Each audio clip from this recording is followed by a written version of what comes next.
Grabe talaga guys. Ito na naman kami guys. At siyempre mainit pa rin ang panahon. Kaya ang nangyayari dito guys, nandito ako sa tambayan. Dito lang po sa aming hideout. Sa pinupuntahan ko lagi dito guys. Kasi ito yung aking paboritong tambayan guys. Pag nagmumuni-muni ako guys. Dito lang yan guys sa Tansa Cavite. So nakikita nyo guys, sa sobrang init talaga ng panahon ngayon. Nagbibitak-bitak na yung lupa. Oh. Grabe talagang init to. Ayan oh, nagbibiyak-biyak na. Oh, puro mga na yan guys. Nagbra-brown na yung mga dahon. Oh, ilan na lang yung green na hanggang banda lang doon. Pati yung mga baka pumapayat na, wala nang makain eh. Oh. Ayun yung mga nila nag-aalaga. Oh, di ba guys? Kaya dito, no? Ayan, ito yung dito guys, talagang pwede ka mag-aaral dito ng pagmotor.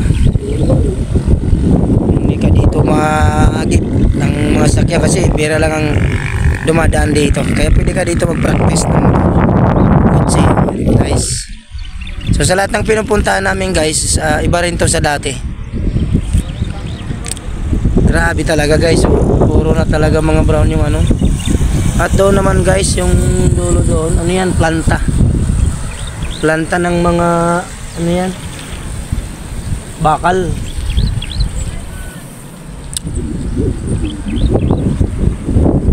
Kaya pasyal na tayo guys habang mangin-hangin pa.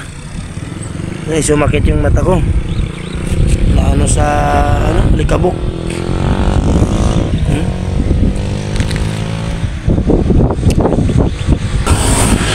Mas lalo doon, talagang ang doon yung lupain. Ngayon ang oras pala ngayon guys, mga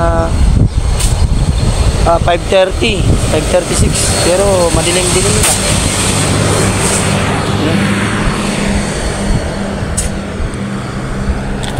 Kaya mga sweet lover, dito ang hideout niyan, yung mga magjowa. Meron dito nagja-jogging, mga biker.